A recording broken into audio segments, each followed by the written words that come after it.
Hello students, ये हम लोगों का बेसिक ऑर्गेनिक केमिस्ट्री का सेकंड लेक्चर है और इस लेक्चर में हम लोग फॉर्मल चार्ज के बारे में पढ़ेंगे। तो सबसे पहले हम लोग ये सीखते हैं कि किसी भी एटम पर चार्ज कैसे आता है। तो जैसा कि हम जानते हैं कि एक एटम जो है वो इलेक्ट्रिकली न्यूट्रल होता है, यानी उस एटम में जितने प्रोटॉन्स की संख्या होती है उतना ही इलेक्ट्रॉन्स का भी संख्या होता है और प्रोटॉन्स का पॉजिटिव चार्ज इलेक्ट्रॉन्स के नेगेटिव चार्ज को न्यूट्रलाइज कर देता है और इसीलिए हम लोग कहते हैं कि एक एटम इलेक्ट्रिकली न्यूट्रल होता है। लेकिन क्या होगा अगर कोई एटम एक इलेक्ट्रॉन लेगा या फिर एक इलेक्ट्रॉन देगा? तो उस केस में जब कोई एटम एक इलेक्ट्रॉन लेता है तो उसमें इलेक्ट्रॉन्स की संख्या ज्यादा हो जाती है और प्रोटॉन्स की संख्या कम हो जाती है। तो हम लोग कहेंगे कि उस एटम पर एक निगेटिव चार्ज आ गया, एक यूनिट का निगेटिव चार्ज आ गया। और उसी तरह से अगर कोई एटम एक इलेक्ट्रॉन देता है तो उस एटम में प्रोटॉन्स की संख्या ज्यादा हो जाएगी और इलेक्ट्रॉन्स की संख्या कम हो जाएगी और उस तरह से फिर हम लोग कहेंगे कि उस एटम पर एक यूनिट का पॉजिटिव चार्ज आ गया। यानी किसी एटम पर चार्ज इसलिए आता है क्योंकि हम या तो इलेक्ट्रॉन लेते हैं और या तो फिर हम इलेक्ट्रॉन देते हैं।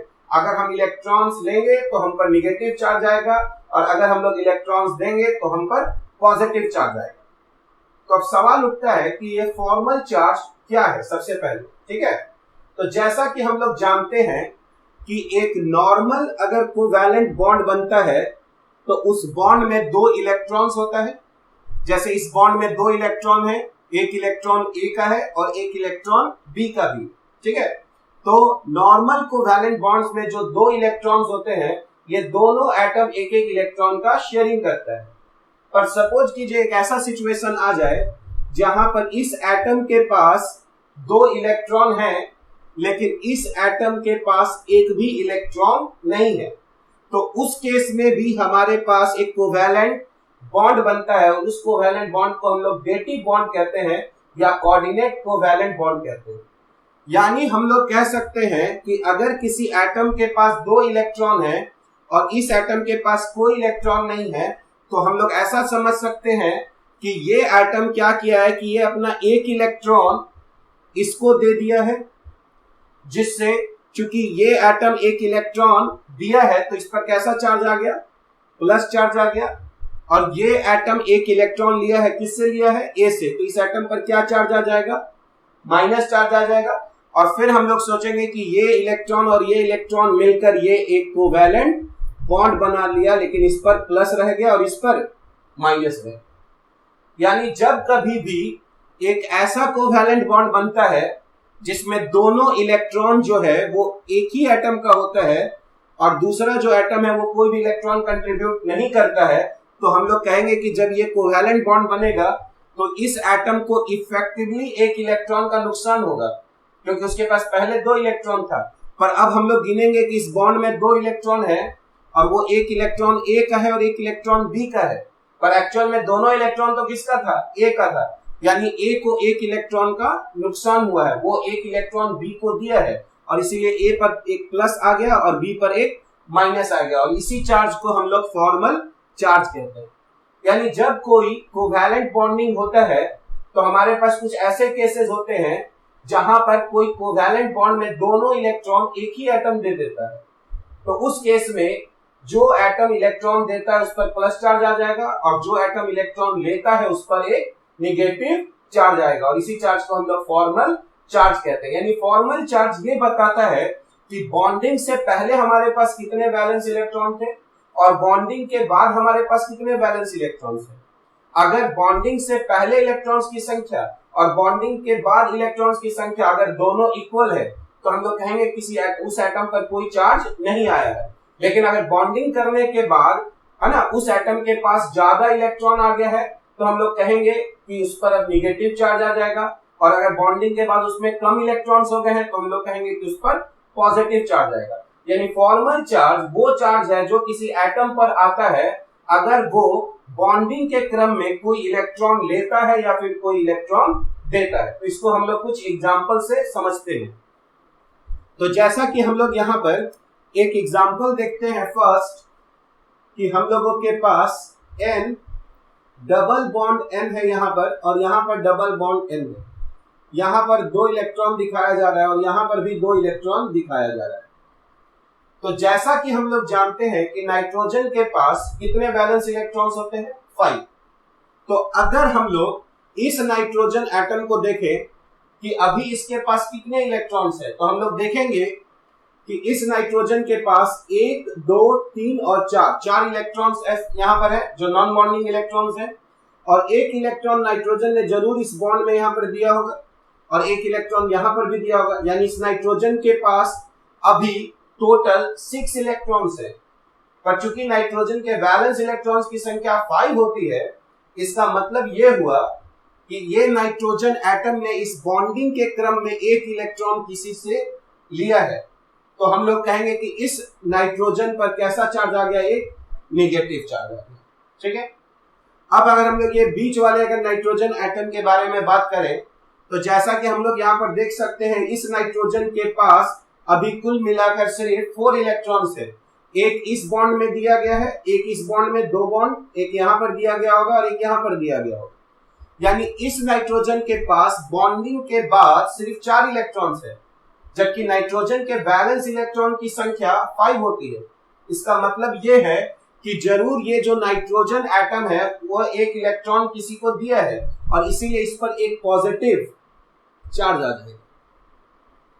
अगर हम लोग फिर इस नाइट्रोजन के बारे में अगर हम लोग देखें, तो इस नाइट्रोजन के पास फिर से 6 इलेक्ट्रॉन्स है। यहाँ पर हो गया 1, 2, 3, 4, 1 इलेक्ट्रॉन इस बॉन्ड में दिया है और 1 इलेक्ट्रॉन इस बॉन्ड में दिया है। क्योंकि नाइट्रोजन के पास वैलेंस इलेक्ट्रॉन की संख्या 5 होती है और अभी उसके पास 6 इलेक्ट्रॉन्स है, तो हम लोग कहेंगे कि इस पर 1 यूनिट का नेगेटिव चार्ज आ। ठीक है। तो यहाँ पर एक -1 चार्ज डेवलप हो रहा है, यहाँ पर एक +1 चार्ज डेवलप हो रहा है और यहाँ पर एक -1 चार्ज डेवलप हो रहा है। इसी को हम लोग फॉर्मल चार्ज कहेंगे। एक और हम लोग एग्जांपल लेते हैं, जैसे carbon monoxide C triple bond O, और यहाँ पर ऐसे इलेक्ट्रॉन्स दिखाए जा रहे हैं।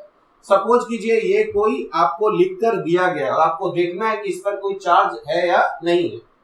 तो जैसा कि हम लोग जानते हैं कार्बन के वैलेंस इलेक्ट्रॉन की संख्या 4 होती है, पर अभी अगर हम लोग इस कार्बन के वैलेंस इलेक्ट्रॉन्स की संख्या को देखें, तो यहाँ पर 1, 2 है और हर बॉन्ड में 1-1 इलेक्ट्रॉन दिया होगा। तो इस कार्बन के पास वैलेंस इलेक्ट्रॉन्स अभी टोटल बॉन्डिंग के बाद कितने हो गए? 5, जबकि बॉन्डिंग से पहले थे 4। इसका मतलब है ये कार्बन जरूर कहीं ना कहीं से 1 इलेक्ट्रॉन लिया है और इसीलिए हम लोग कहेंगे कि इस कार्बन पर 1 यूनिट का नेगेटिव चार्ज आ गया। ठीक है।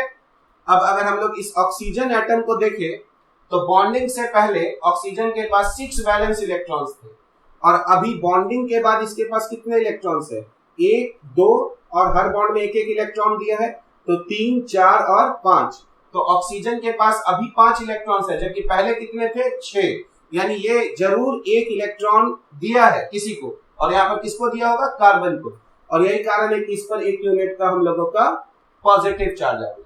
यानी अगर ऑक्सीजन 3 बॉन्ड बनाएगा, ठीक है, तो हम लोग उसको कहेंगे कि उस पर एक पॉजिटिव चार्ज आ जाएगा।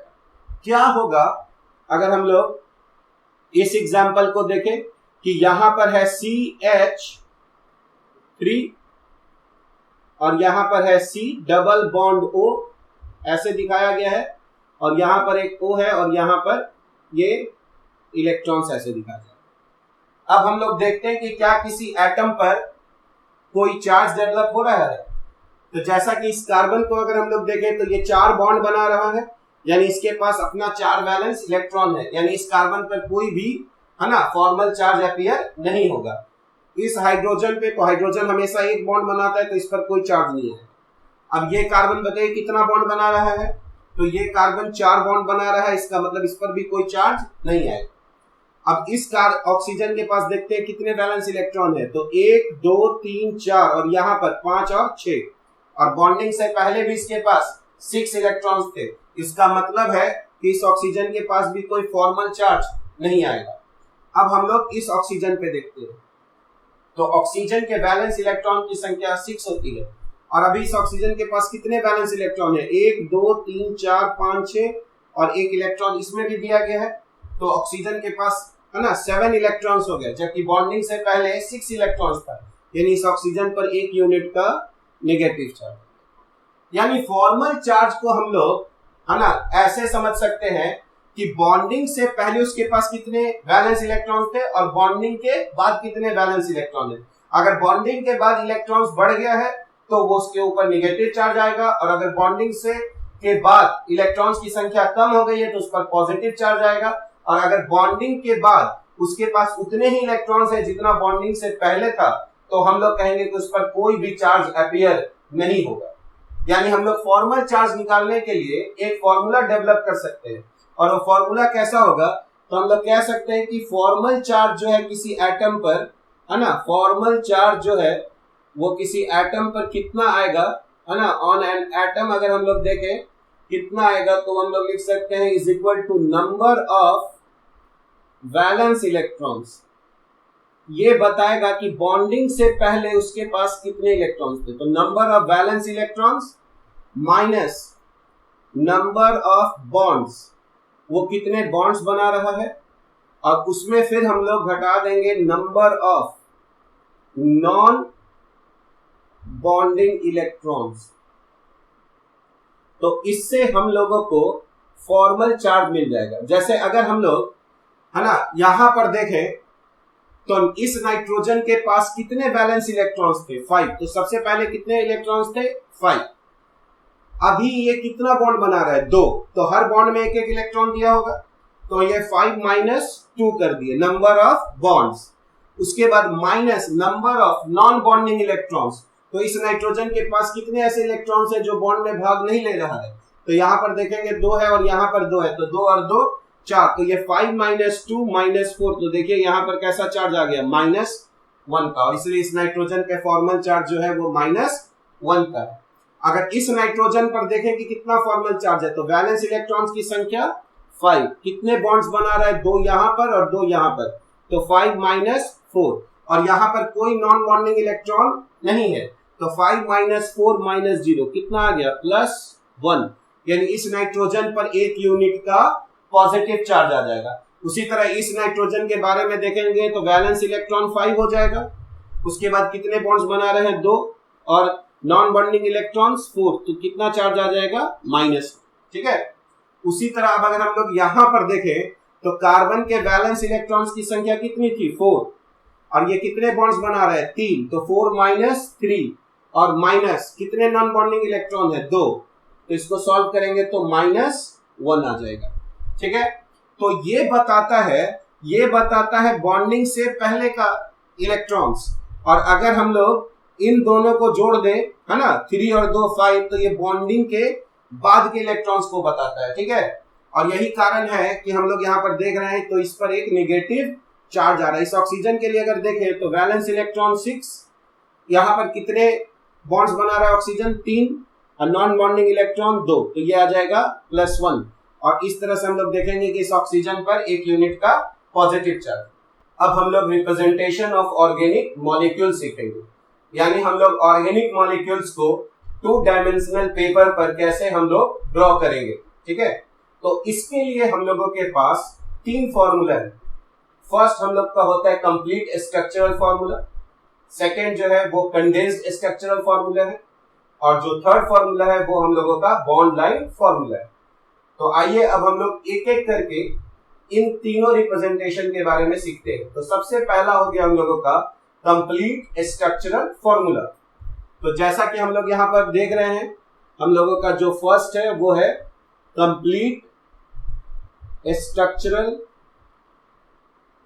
फॉर्मूला। तो कंप्लीट स्ट्रक्चरल फॉर्मूला में हम लोग उस ऑर्गेनिक कंपाउंड्स में जो भी बॉन्ड्स मौजूद है उन सारे बॉन्ड्स को हम लोग एक्सप्लिसिटली जो है वो शो करते हैं। जैसे कि अगर हमारे पास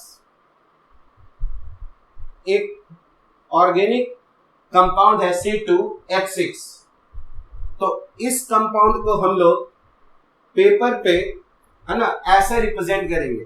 यहां पर 2 कार्बन है, तो यहां पर एक कार्बन के साथ एक बॉन्ड बनाएंगे हम लोग, और हर कार्बन चूंकि 4 बॉन्ड बनाता है तो हर कार्बन के साथ हम लोग यहाँ पर ये 3 हाइड्रोजन को यहाँ पर हम लोग ऐड करेंगे, और इस कार्बन के साथ फिर यहाँ पर हम लोगों का 3 हाइड्रोजन होगा। ठीक है। तो ये हम लोगों का कंप्लीट स्ट्रक्चरल फॉर्मूला हुआ किसका? इथेन का। एक और एग्जांपल अगर हम लोग लेते हैं C3 और H8, तो इसको हम लोग कंप्लीट स्ट्रक्चरल फॉर्मूला में कैसे दिखाएंगे? तो हमारे पास कितने कार्बन हो गए? 3। तो हम लोग 3 कार्बन को ऐसे हम लोग यहाँ पर है ना एक चेन बना देंगे, और हर कार्बन चूंकि 4 बॉन्ड बनाता है तो इसके साथ हम लोग 3 हाइड्रोजन हम लोग यहाँ पर फिल कर देंगे।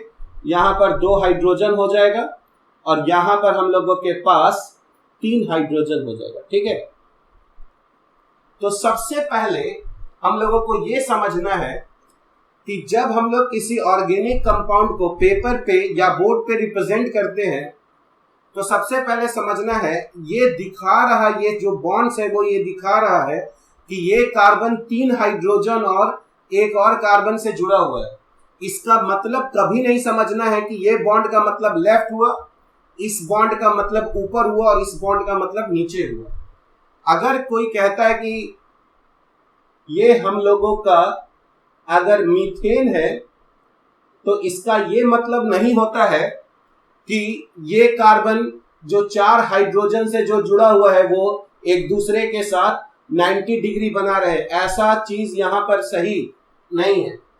यानी ये सिर्फ है ना इस बात को रिप्रेजेंट करता है कि ये कार्बन जो है वो सिर्फ 4 हाइड्रोजन के साथ जुड़ा हुआ है। अब ये कितना बॉन्ड एंगल बना रहा है इसके बारे में यहां से हम लोगों को कोई भी जानकारी नहीं मिल रहा है। इसलिए ऐसा कभी नहीं समझना है कि ये बॉन्ड लेफ्ट हैंड साइड में है, ये बॉन्ड राइट हैंड साइड में है, ये बॉन्ड ऊपर है और ये बॉन्ड नीचे है। ये सिर्फ एक तरीका है ये दिखाने के लिए कि ये कार्बन 4 हाइड्रोजन से जुड़ा हुआ है। बस इससे ज्यादा इंफॉर्मेशन हम लोगों को इससे नहीं मिल सकता है।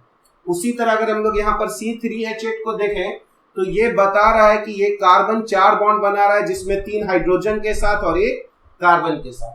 उसी तरह ये बता रहा है कि ये कार्बन 4 बॉन्ड बना रहा है पर 2 कार्बन के साथ और 2 हाइड्रोजन के साथ। और उसी तरह से ये कार्बन 4 बॉन्ड बना रहा है, 1 बॉन्ड कार्बन के साथ और 3 बॉन्ड हाइड्रोजन के साथ। यानी कंप्लीट स्ट्रक्चरल फॉर्मूला में हम लोग हर बॉन्ड्स को एक्सप्लिसिटली दिखाते हैं। किसी भी बॉन्ड को हम लोग हाइड नहीं करते हैं, छुपाते नहीं हैं। तो ये रिप्रेजेंटेशन एलिमेंट्री लेवल पे तो बहुत अच्छा है, लेकिन ये काफी टाइम कंज्यूमिंग है। और साथ ही साथ अगर किसी बड़े ऑर्गेनिक मॉलिक्यूल को रिप्रेजेंट करना होगा तो वो ज्यादा स्पेस भी ऑक्यूपाई करेगा और उसमें हम लोगों को ज्यादा टाइम भी लगेगा। तो ये एलिमेंट्री लेवल के लिए ये रिप्रेजेंटेशन सही है, लेकिन अगर हम लोग थोड़ा सा एडवांस लेवल पे आएंगे तो ये रिप्रेजेंटेशन उतना हमारे लिए बेनिफिशियल नहीं होगा। तो अब हम लोग एक सेकेंड रिप्रेजेंटेशन को देखते हैं जो कि हमारा होगा कंडेंस्ड स्ट्रक्चरल फॉर्मूला। अब हम लोग सेकेंड रिप्रेजेंटेशन सीखेंगे जो होगा हम लोगों का कंडेंस्ड स्ट्रक्चरल फॉर्मूला। तो जैसा कि अभी हम लोग देखें कि अगर हमारे पास एक ऑर्गेनिक कंपाउंड होगा C3H8 तो उसको हम लोग कंप्लीट स्ट्रक्चरल फॉर्मूला में ऐसे दिखाते हैं CH3, फिर यहां पर CH2 और यहां पर CH3। तो जैसा कि हम लोग यहां पर देख सकते हैं ये कार्बन 3 हाइड्रोजन से जुड़ा हुआ है। तो जब कभी भी कोई एटम सिमिलर ग्रुप से जुड़ा हुआ हो तो उसको हम लोग एक साथ लिख देते हैं। यानी अगर हम लोग इसको है ना कंडेंस्ड स्ट्रक्चर फॉर्मूला में अगर हम लोग लिखें तो यहाँ पर हाइड्रोजन जुड़ा हुआ है कितना? 3 इस कार्बन से। तो इसको हम लोग ऐसे लिख देते हैं CH3, ये समझने के लिए कि ये कार्बन इन 3 हाइड्रोजन के साथ जुड़ा हुआ है। फिर इस बॉन्ड को हम लोग दिखाएंगे यहाँ पर ऐसे। फिर ये कार्बन कितने हाइड्रोजन से जुड़ा हुआ है सिमिलर ग्रुप के साथ? 2। तो यहाँ पर लिख देंगे हम लोग CH2। और फिर यहाँ पर कैसे लिख सकते हैं हम लोग? यहाँ पर C और H3। आप क्या कर सकते हैं, ये 3 हाइड्रोजन को आप पहले भी लिख सकते हैं, यानी इसको आप H3C और यहां पर CH2 और CH3 भी लिख सकते हैं। या फिर आप इसको और अगर छोटा करना चाहें तो हम लोग इस बीच वाले बॉन्ड को भी एलिमिनेट कर सकते हैं। तो हम लोग इस कंपाउंड को ऐसे भी लिख सकते हैं CH3 फिर CH2 और फिर CH3। तो यहां पर जो कार्बन कार्बन के बीच के जो बॉन्ड्स हैं इनको भी हटा दिया गया है। तो आइए अब हम लोग एक और एग्जांपल लेते हैं, B CH3 3 times C CH2 CH3। यहां पर मैंने एक कंडेंस्ड स्ट्रक्चरल फॉर्मूला लिखा है और हम लोगों को इसको एक्सपेंड करके एक कंप्लीट स्ट्रक्चरल फॉर्मूला में कन्वर्ट करना है। तो जैसा कि मैंने बताया कि जब भी हम लोग कुछ अगर सबस्क्रिप्ट देखेंगे तो इसका मतलब है कि हम लोग समझेंगे कि ये CH3 ग्रुप यहाँ पर कितनी बार है, 3 बार है, और वो किससे जुड़ा हुआ है, तो इसके आगे में कौन है, ये कार्बन। तो यहाँ पर यानी 3 CH3 ग्रुप इस कार्बन से जुड़ा हुआ है। तो इसका मतलब है कि जब हम लोग इसको अगर एक्सपेंड करेंगे तो ये कैसे हम लोगों को दिखाई देगा, यहाँ पर ये कार्बन लिख रहे हैं हम लोग और ये जुड़ा हुआ है 3 CH3 ग्रुप से, और उसके बाद अगर हम लोग देखें तो फिर ये कार्बन जुड़ा हुआ है CH2 से, और फिर ये कार्बन जुड़ा हुआ है CH3 से। तो ये हम लोगों का जो है वो कंप्लीट स्ट्रक्चरल फॉर्मूला हो गया इस कंपाउंड का। आइए अब हम लोग कुछ और एग्जांपल्स देखते हैं। जैसे कि यहां पर लिया गया है CH3 होल ट्वाइस CH और फिर CH और CH3 होल ट्वाइस। यहां पर फिर से मैंने एक कंडेंस्ड स्ट्रक्चरल फॉर्मूला लिखा है और हम लोगों को इसको एक्सपेंड करके कंप्लीट स्ट्रक्चरल फॉर्मूला बनाना है। तो जिस तरह से फिर हम लोग ने यहाँ पे देखा कि ये CH3 कितनी बार है, यहाँ पर 2 बार है, तो इसको हम लोग यहाँ पर क्या करेंगे, ये CH3 यहाँ पर 2 बार है, CH से जुड़ा हुआ है, तो यहाँ पर C है, यहाँ पर H है, और ये CH3 यहाँ पर 2 बार ऐसे जुड़ा हुआ है, ठीक है। उसके बाद फिर से ये CH जुड़ा हुआ था एक और C से, जो कि एक H के साथ जुड़ा हुआ है, और यही कार्बन फिर 2 और CH3 ग्रुप के साथ जुड़ा हुआ है। तो ये यहाँ पर एक CH3 यहाँ पर और एक CH3 यहाँ पर। इस तरह से हम लोग इसको एक्सपेंड कर सकते हैं।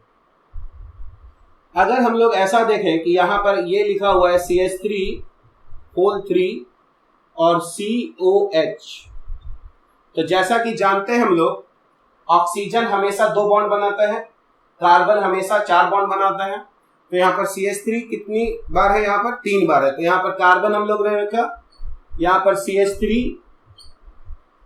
3 बार यहाँ पर हम लोग ने रखा है, ठीक है। उसके बाद यहाँ पर ये कार्बन किससे जुड़ा हुआ है, ऑक्सीजन के साथ, और फिर ऑक्सीजन हाइड्रोजन के साथ, और हम लोग यहाँ पर इसके पास जो 2 लोन पेयर है वो भी हम लोग यहाँ पर दिखा सकते हैं, ठीक है। उसी तरह अगर हम लोगों के पास एक स्ट्रक्चर अगर ऐसा दिया जाए,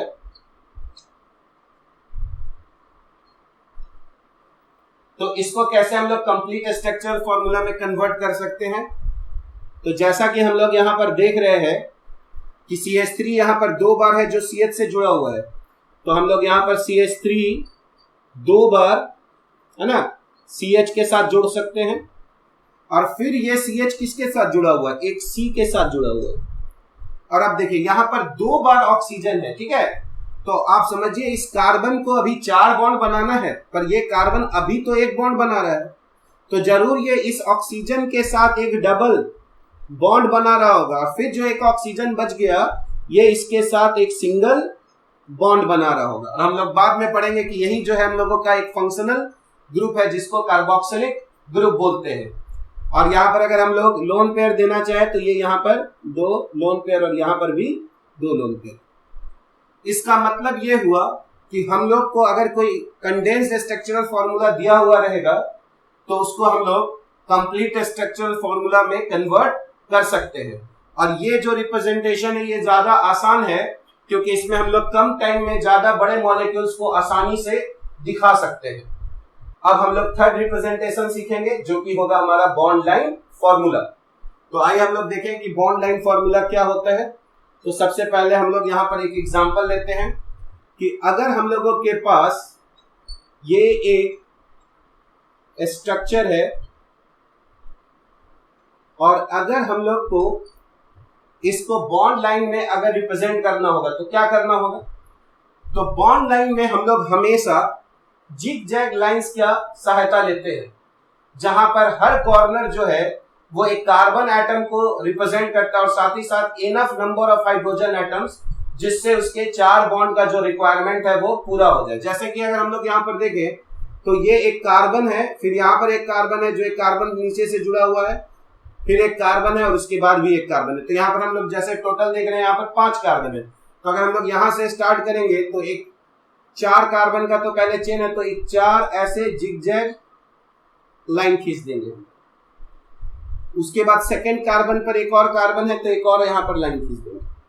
और अब आप देखिए ये कॉर्नर एक कार्बन को रिप्रेजेंट कर रहा है, ये कॉर्नर भी एक कार्बन को रिप्रेजेंट कर रहा है, 3, 4 और 1, 5। और साथ ही साथ ये सिर्फ कार्बन को ही नहीं हाइड्रोजन को भी रिप्रेजेंट कर रहा है। जैसे ये यहां से कितना लाइन निकलता हुआ दिखाई दे रहा है, 1। तो यहां पर हम लोग समझ जाएंगे 3 हाइड्रोजन है क्योंकि कार्बन हमेशा 4 बॉन्ड बनाता है। यहां पर कितना लाइन हम लोग का निकल रहा है, 1, 2 और 3, यानी इस कार्बन के पास 1 हाइड्रोजन है। यहां से कितना लाइन निकल रहा है, 2, यानी इस कार्बन के पास 2 हाइड्रोजन है। फिर यहां पर 1 लाइन निकल रहा है तो इसके पास 3 हाइड्रोजन है। यानी बॉन्ड लाइन फॉर्मूला में किसी ऑर्गेनिक कंपाउंड को हम लोग जिगजैग स्ट्रेट लाइन से दिखाते हैं जहां पर हर कॉर्नर कार्बन को रिप्रेजेंट करता है और साथ ही साथ enough number of hydrogen atoms जिससे उसका ऑक्टेट जो है वो पूरा हो जाए। एक और एग्जांपल अगर हम लोग यहां पर लेते हैं तो जैसे कि यहां पर है CH3 CH double bond CH और यहां पर है CH2 और CH3।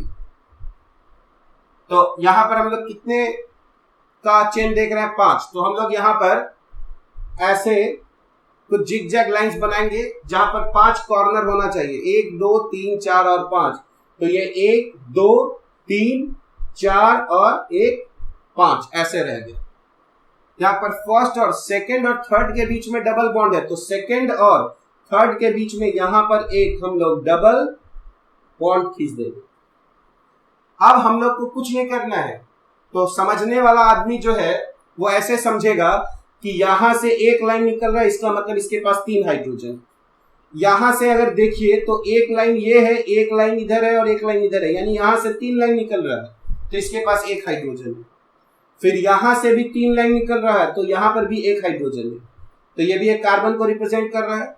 और उसी तरह अगर हम लोग यहां पर देखें तो यहां पर 2 हाइड्रोजन है, जो कि यहां से पता चल रहा है, यहां पे 2 बॉन्ड है तो यहां पर 2 हाइड्रोजन छुपा हुआ। और यहां पर फिर हम लोग देखें तो हमारे पास 3 हाइड्रोजन। उसी तरह अगर बेंजीन को अगर हम लोग ऐसे रिप्रेजेंट करते हैं तो समझिए कि ये हमारा बॉन्ड लाइन फॉर्मूला है, जहां पर ये जो कॉर्नर है ये कार्बन रिप्रेजेंट कर रहा है, फिर एक कार्बन है, फिर एक कार्बन है ऐसे, फिर एक कार्बन है ऐसे। और अब आप देखिए यहां पे डबल बॉन्ड है, यहां पर भी डबल बॉन्ड है और यहां पर भी डबल बॉन्ड। क्या इस कार्बन का 4 बॉन्ड पूरा हो गया? तो नहीं। तो हम लोग इसके पास एक अभी हाइड्रोजन बनाएंगे, एक यहां भी हाइड्रोजन होगा, एक यहां भी हाइड्रोजन होगा और एक यहां भी हाइड्रोजन होगा, एक यहां भी हाइड्रोजन होगा। तो जैसा कि हम लोग यहां पर देख रहे हैं कि अगर हम लोग बेंजीन ऐसे बनाएंगे तो इसमें काफी टाइम लगेगा और ये स्पेस भी ज्यादा ऑक्यूपाई करेगा, जबकि हम लोग बेंजीन को आसानी से ये बॉन्ड लाइन में हम लोग है ना इस ढंग से रिप्रेजेंट कर सकते हैं। तो बॉन्ड लाइन फॉर्मूला में हर कॉर्नर जो है वो एक कार्बन एटम को रिप्रेजेंट करेगा और साथ ही साथ enough number of hydrogen atoms रहेगा जिससे कार्बन का जो 4 बॉन्ड का रिक्वायरमेंट है वो हम लोगों का पूरा हो जाए। अब यहाँ पर हम लोग कुछ क्वेश्चंस देखेंगे, जैसे मैं कुछ स्ट्रक्चर लिखूंगा और आपको उसका मॉलिक्यूलर फॉर्मूला बताना होगा। तो सबसे फर्स्ट जो स्ट्रक्चर है वो ये है,